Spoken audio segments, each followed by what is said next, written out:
नमस्कार and I welcome to Sticky Knowledge. आज हम बात करेंगे एक ऐसे प्राचीन शहर की जो समय के साथ समुद्र में डूब गया। दरअसल हम बात कर रहे हैं द्वारिका की। जी हाँ, वही द्वारिका जिसे भगवान श्री कृष्ण ने बसाया था। तो आइए जानते हैं कि क्या है द्वारिका का इतिहास और क्या है इसके डूबने की कहानी। उससे पहले एक रिक्वेस्ट है, यदि आपने अभी तक चैनल को सब्सक्राइब नहीं किया है तो आप सब्सक्राइब कर लीजिए। सबसे पहले हम द्वारिका के बैकग्राउंड को जान लेते हैं। भगवान श्री कृष्ण के एक पूर्वज थे यताति, जिनके 5 पुत्र थे और इनके नाम थे पुरु, यदु, तुर्वसु, अनु और द्रहु। इन्हें वेदों में पंच नद कहा गया है। 7200 ईसा पूर्व अर्थात आज से करीब 9200 वर्ष पहले यताति के इन 5 पुत्रों का संपूर्ण पृथ्वी पर राज था। यताति के इन 5 पुत्रों ने अपने अपने राजवंशों की स्थापना की। यदु से यदुवंश, तुर्वसु से यवन, द्रहु से भोज, अनु से मलेच्छ और पुरु से पौरव वंश की स्थापना हुई। इन 5 राजवंश के लोगों ने आपस में कई प्रसिद्ध लड़ाइयां लड़ी, जिनमें से एक दशराग्य का युद्ध और दूसरा महाभारत का युद्ध प्रसिद्ध है।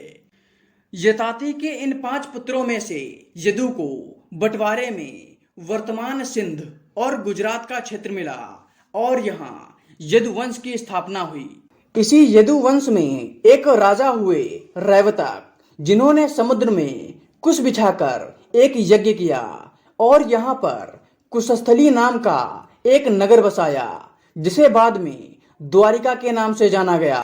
लेकिन समय के साथ कुशस्थली नाम का यह शहर काफी लंबे समय के लिए वीरान हो गया। इसके बाद कहानी में भगवान श्री कृष्ण की एंट्री होती है। भगवान श्री कृष्ण जरासंध के आक्रमण से मथुरा वासियों को बचाने के लिए कुशस्थली आए और यहाँ पर इन खंडरों में द्वारिका नामक भव्य नगर की स्थापना की और यहाँ उन्होंने करीब 36 वर्षों तक शासन किया। भगवान कृष्ण की मृत्यु के बाद इनके उत्तराधिकारियों में भीषण युद्ध हुआ।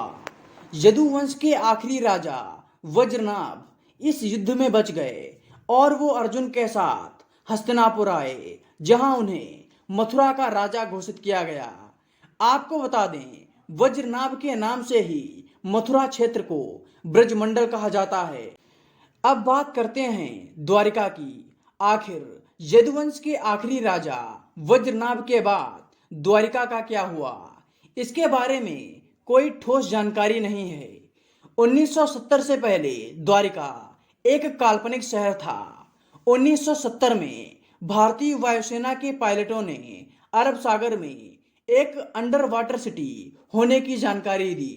1979 से 1980 के बीच आर्कियोलॉजिस्ट प्रोफेसर एस.आर. राव के नेतृत्व में भारतीय पुरातत्व विभाग की एक टीम ने अरब सागर की तलहटी में 560 मीटर लंबी एक विशाल दीवार की खोज की।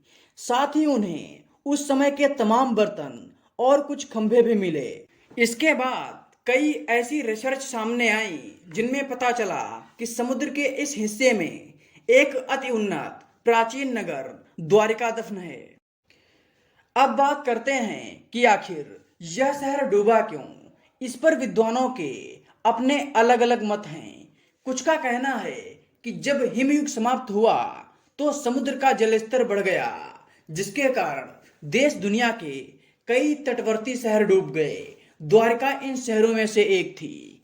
तो कुछ विद्वानों का कहना है कि द्वारिका पर एलियंस ने अटैक किया था। इन दावों में कितनी सच्चाई है ये कहना बड़ा मुश्किल है। यदि आपके पास भी द्वारिका के डूबने से संबंधित कोई मत है तो आप कमेंट में जरूर बताइएगा।